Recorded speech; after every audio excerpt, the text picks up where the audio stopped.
سب کے لیے ہیں، اور جو نام لیتا ہے اسے فائدہ ملتا ہے، اس لیے کہ دانا دانا میرے حسین کا ہے، کل زمانہ میرے حسین کا ہے۔ حضرات گرامی توجہ کے ساتھ آپ سن لیجئے، امام حسین کی شان بڑی نرالی ہے۔ بس ایک واقعہ میں سناتا ہوں، بڑی تیزی کے ساتھ گفتگو کو اینڈ کی طرف لے کے جاتا ہوں، توجہ کے ساتھ آپ سنیں۔ ہماری ذمہ داری ہے کہ ہم اس چیز کا احساس کریں کہ اللہ نے ہمیں نعمتیں دی ہیں، ورنہ آج کے اس دور میں آپ نے دیکھا ہوگا باقاعدہ موبائل کے ذریعے فلسطین کی حالت کیا دیکھا ہے آپ نے، دیکھا نا چھوٹے چھوٹے بچوں پر کس طریقے سے ظلم ہو رہا، کس طریقے سے بڑوں پر۔ پوری دنیا میں اسرائیل سے بڑھ کر کے آتنکواد کہیں پر ہے ہی نہیں۔ سب سے بڑا آتنکوادی، سب سے بڑا ظالم دہشت گرد اگر دنیا میں کوئی ہے تو اس ملک کا نام ہے اسرائیل۔ اسرائیل بھی بولتے ہیں، اسرائیل بھی بولتے ہیں، اسرائیل نام ہے، شیطان لوگ ہیں۔ اس طریقے کا ظلم کہیں تاریخ میں نظر نہیں آتا جیسا ظلم اسرائیل کے لوگ، اور جس طریقے پر فلسطین کے لوگ چل رہے ہیں وہ کوئی اور طریقہ نہیں بلکہ وہ کربلا والوں کا طریقہ ہے، وہ کربلا والوں کا طریقہ ہے، وہ حسینیوں کا طریقہ ہے کہ آج بھی پریشانی کے عالم میں مسجدیں گری ہوئی ہیں، مینار گرے ہوئے ہیں، لیکن اس کے باوجود آپ نے دیکھا ہوگا وہ نماز ادا کرتے ہوئے نظر آئے۔ وہ تو یہی کہتے ہیں صحرا میں، جنگلوں میں، بیابان میں پڑھو، مینار گر پڑے ہیں تو میدان میں پڑھو، بولتے ہیں۔ لیکن فلسطین کے لوگ اوریجنل کر رہے ہیں، ایسا کر کے دکھا رہے ہیں کہ مینار گر پڑے ہیں تو میدان میں پڑھو۔ ہم صرف زبانی طور پر بولتے ہیں، لیکن ہم لوگ کہاں، اگر مینار گر جائے تو کون جائے گا پڑھنے کے لیے؟ کیا گھر میں پڑھ لو بھیا، کہاں جائیں گے؟ لیکن وہ تو ایسے نڈر ہیں، ایسے بہادر ہیں کہ قسم خدا کی ان کی مثال اس وقت زمین پر کہیں نہیں ملے گی آپ کو۔ زمین پر اگر سب سے اچھے کوئی لوگ ہیں تو فلسطین کے لوگ، سب سے زیادہ بہادر اگر کوئی لوگ ہیں تو فلسطین کے لوگ، سب سے زیادہ نڈر اگر کوئی لوگ ہیں تو باقاعدہ وہ فلسطین کے لوگ ہیں۔ ایسی ماؤں کو سلام ہے جنہوں نے ایسے بچوں کو پیدا کیا ہے کہ آج بھی ان کے بچوں کی لاش ان کی نگاہوں کے سامنے ہوتی ہے، لیکن زبان پر کوئی شکایت نہیں ہوتی بلکہ کچھ نہ کچھ کلمے جاری ہوا ہے، وہ بھی اللہ کی بارگاہ میں کہ مولا تو قبول فرما لے۔ وہی طریقہ ہے جو امام حسین کا طریقہ تھا۔ کربلا کے میدان میں امام علی مقام گئے، 72 نفوس قدسیہ تھے، آپ کی نگاہوں کے سامنے باقاعدہ آپ کے خاندان کے لوگ شہید ہوئے، صحابہ کرام شہید ہوئے، آپ کے ساتھ صحابہ کرام بھی موجود تھے۔ ایک روایت میں آتا تقریباً 8 صحابہ کرام تھے۔ ایک صحابی کا نام حضرت حبیب بن مظاہر تھا جو مولا کائنات کے ساتھ بھی رہا کرتے تھے جنگ میں، وہ بھی کربلا کے میدان میں تھے۔ لیکن وار امام حسین تمہارے صبر کو سلام، وار امام حسین تمہاری استقامت کو سلام، وار امام حسین تمہاری عظمت کو سلام، تمہارے پائے ثبات میں لغزش نہ آئی۔ کربلا کے میدان میں امام علی مقام کی نگاہوں کے سامنے صحابہ کرام شہید ہوئے، لیکن آپ کے پائے ثبات میں لغزش نہ آئی۔ آپ کے گھر کے لوگ شہید ہوئے لیکن آپ کے پائے ثبات میں لغزش نہ آئی۔ وار امام حسین تمہارے صبر کو سلام، تمہاری استقامت کو سلام۔ آج میرا حسین کربلا کے میدان میں بھوکا بھی ہے، پیاسا بھی ہے، خاندان کے لوگ بھوکے اور پیاسے بھی ہیں، آج دیوانے بھی موجود ہیں، جانشار بھی موجود ہیں، ایک کے بعد دیگرے دوسرے لوگ شہید ہوتے ہوئے نظر آتے ہیں۔ جانتے ہیں آپ کے بھائیوں میں عثمان بن علی بھی تھے جو کربلا کے میدان میں شہید ہوئے، ابو بکر بن علی بھی تھے جو کربلا کے میدان میں شہید ہوئے، عمر بن علی بھی تھے جو کربلا کے میدان میں شہید ہوئے، آپ کے بھانجے اون بھی کربلا کے میدان میں شہید ہوئے، آپ کے بھانجے محمد کربلا کے میدان میں شہید ہوئے، آپ کے بیٹے امام علی اکبر کی جوانی کربلا کے میدان میں لوٹی، آپ کے بھتیجے امام قاسم کی جوانی کربلا کے میدان میں لوٹی۔ باقاعدہ ایک چھوٹا سا ننھا سا جان کی صورت میں علی اصغر جو کہ کربلا کے میدان میں باقاعدہ اپنی جان کا نذرانہ پیش کرتا ہے۔ حضرت عباس کے بازو کربلا کے میدان میں کٹے، لیکن وار امام حسین تمہارے پائے ثبات میں لغزش نہ آئی۔ آخر امام علی مقام کربلا کے میدان میں جب جاتے ہیں اور جانے کے بعد اپنی ذوالفقار حیدری کو لہراتے ہیں، امام علی مقام کے سامنے کوئی یزیدی ظالم ایسا نہیں تھا جو آ کر کے آپ کا مقابلہ کر سکے۔ اگر کوئی آتا تو آپ کی تلوار کے جو بھی باقاعدہ آڑ میں آتا تھا یا اس کی زد میں آتا وہ باقاعدہ واصل جہنم ہوتا ہوا نظر آتا، وہ موت کی گھاٹ اترتا ہوا نظر آتا تھا۔ تاریخ شاہد ہے امام علی مقام کی تلوار چلتی جا رہی تھی، امام علی مقام کی تلوار چلتی یزیدی ظالموں کو کاٹتی جا رہی تھی۔ جو بھی ظالم آگے بڑھتا، جو بھی یزیدی آگے بڑھتا امام علی مقام کے مقابلے کے لیے وہ باقاعدہ واصل جہنم ہوتا، موت کی گھاٹ اترتا ہوا نظر آتا۔ لیکن وار امام حسین آپ کے اندر کون سی ایسی طاقت تھی، کون سا ایسا صبر تھا کہ آپ کے پائے ثبات میں لغزش نہیں آتی۔ آپ کی نگاہوں کے سامنے باقاعدہ کربلا کا منظر ہے، کربلا کا خونی منظر آپ کی نگاہوں کے سامنے ہے۔ آپ کی شہادت کے بعد آپ کے گھر کے لوگوں کا، آپ کی گھر کی عورتوں کا معرض خطر میں آ جانے کا اندیشہ اندیشہ ہے کہ باقاعدہ آپ کی شہادت کے بعد ظالم آپ کے خیمے میں جا کر کے عورتوں کے ساتھ کیا سلوک کریں گے. یہ بات امام علی مقام کو پتا ہے, لیکن اس کے باوجود امام حسین کے پائے سے بات میں لغزش نہیں آتی. امام قاسم کی لٹی ہوئی جوانی کربلا کے میدان میں نگاہوں کے سامنے موجود ہے, لیکن ہمارے امام حسین تمہارے صبر کو سلام, ہمارے امام حسین تمہارے پائے سے بات کو سلام, ہمارے امام حسین تمہاری بہادری کو سلام. آج امام قاسم کی لٹی ہوئی جوانی کربلا کے میدان میں نگاہوں کے سامنے ہے, لیکن امام علی مقام کی تلوار کربلا کے میدان میں چلتی جا رہی ہے. اگر دائیں جانب تلوار چلتی تو دائیں جانب باقاعدہ یزیدی ظالم پیچھے بھاگتے ہوئے نظر آتے. اگر بائیں جانب امام علی مقام کی تلوار چلتی یزیدی ظالم پیچھے بھاگتے ہوئے نظر آتے تھے. اگر آگے کی جانب امام علی مقام پڑھتے تھے یزیدی ظالم پیچھے بھاگتے ہوئے نظر آتے تھے. آج یزیدی ظالم کی ماں نے اتنا دودھ نہیں پلایا ہے کہ کوئی یزیدی ظالم تنے تنہا آگے بڑھ کر کے امام علی مقام کا مقابلہ کرے. جو یزیدی ظالم آگے بڑھ کر کے مقابلہ کرتا وہ باقاعدہ واصل جہنم ہوتا ہوا نظر آتا تھا, وہ موت کی کھاگ رگڑتا ہوا نظر آتا تھا. لیکن بار امام حسین آپ کی تلوار چلتی جا رہی تھی, لیکن آخر تلوار چلتے چلتے کربلا کے میدان میں رکی کیوں؟ آخر وہ تلوار رک کیوں گئی؟ آپ نے اپنے سر کو سجدے میں کیوں رکھا؟ جانتے ہو جب یہ سوال کیا جاتا ہے امام علی مقام کی زبان حال سے جواب ملتا ہے. کربلا کی سرزمین چیخ چیخ کر کے کہتی ہے, اے سلطان نگر کے سنی مسلمانوں, اے امام علی مقام کے غلاموں, اے حسینی غلاموں, یاد رکھنا امام علی مقام کربلا کے میدان میں ہے, بھوکے پیاسے ہیں. امام علی مقام کی تلوار چلتی جا رہی ہے, اور جب وہ ذوالفقار حیدری کربلا کے میدان میں چلتی ہے, جب وہ فضاؤں میں لہراتی ہے, ایسا لگتا ہے کہ بادلوں کی ساری گرج آج امام علی مقام کی تلوار کے اندر سما گئی ہے. جب امام حسین کی تلوار چلتی ہے ایسا لگتا ہے کہ بجلی کی ساری چمک امام علی مقام کی تلوار کے اندر آ گئی ہے. جب امام علی مقام کی تلوار چلتی ہے, جب وہ علی کے کچھار کا شیر نر باقاعدہ بہادری کے ساتھ میدان میں اترتا ہے, تو کوئی یزیدی ظالم آگے بڑھ کر کے مقابلہ کرنے کے لیے تیار نہیں ہے. لیکن امام علی مقام جس تلوار کا مقابلہ کرنے کے لیے کوئی تیار نہیں تھا, جو تلوار چلتی جا رہی تھی یزیدی ظالموں کو گاڑی اور مولی کی طرح کاٹتی جا رہی تھی, انہیں موت کی کھاد اتارتی جا رہی تھی. آخر وہ تلوار چلتے چلتے رکی کیوں؟ جس تلوار کو امام قاسم کی لٹی ہوئی جوانی کربلا کے میدان میں نہ روک سکی, جس تلوار کو امام علی اکبر کی لٹی ہوئی جوانی کربلا کے میدان میں نہ روک سکی.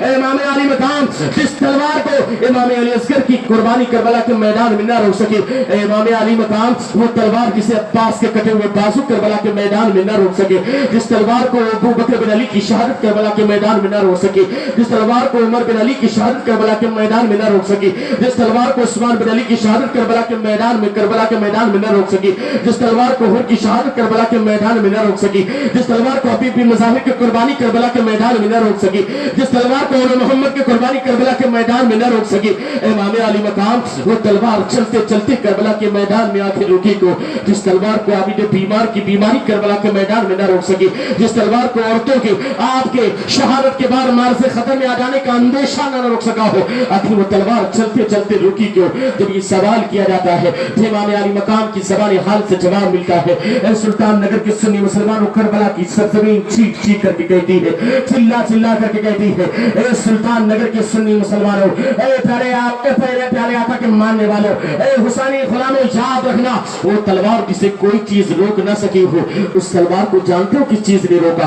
امام علی مقام کی زبان حال سے جواب ملتا ہے. آخر آواز آ رہی تھی, حی علی الصلاۃ, آؤ نماز کی طرف, حی علی الصلاۃ, آؤ نماز کی طرف. یہ بھی صدا امام علی مقام کے کانوں سے ٹکرائی ہے. امام علی مقام نے تلوار کو روک دیا. امام علی مقام گھوڑے سے نیچے تشریف لائے. امام علی مقام نے سر کو سجدے میں رکھا اور اس باقاعدہ سر کو سجدے میں جھکا دیا. تاریخ شاہد ہے, امام علی مقام نے سر کو سجدے میں جھکایا ہے. سر کا جھکنا تھا, یہی وہ منظر تھا جسے یزیدی ظالم دیکھ کر کے باقاعدہ آپس میں مشورہ کرنے لگے. ابن سعد چیخنے لگا, خولی بن یزید پکارنے لگا, سنان بن انس چیخ چیخ کر کے کہنے لگا, شمر ذوالجوشن پکار اٹھا, ارے یزیدی ظالموں دیر نہ کرو, یہ علی کی کچھار کا شیر نہ رہے جس کا مقابلہ کرنے کے لیے تم تیار نہیں تھے. اگر اس نے سر کو سجدے سے اٹھا دیا اور ذوالفقار حیدری کو فضاؤں میں لہرا دیا تو یاد رکھنا تم میں کوئی بھی بچ کر کے واپس نہیں جائے گا. تمہاری عورتیں بیوہ ہو جائیں گی, تمہارے سب کے بچے یتیم ہو جائیں گے, تم سب کے سب مارے جاؤ گے,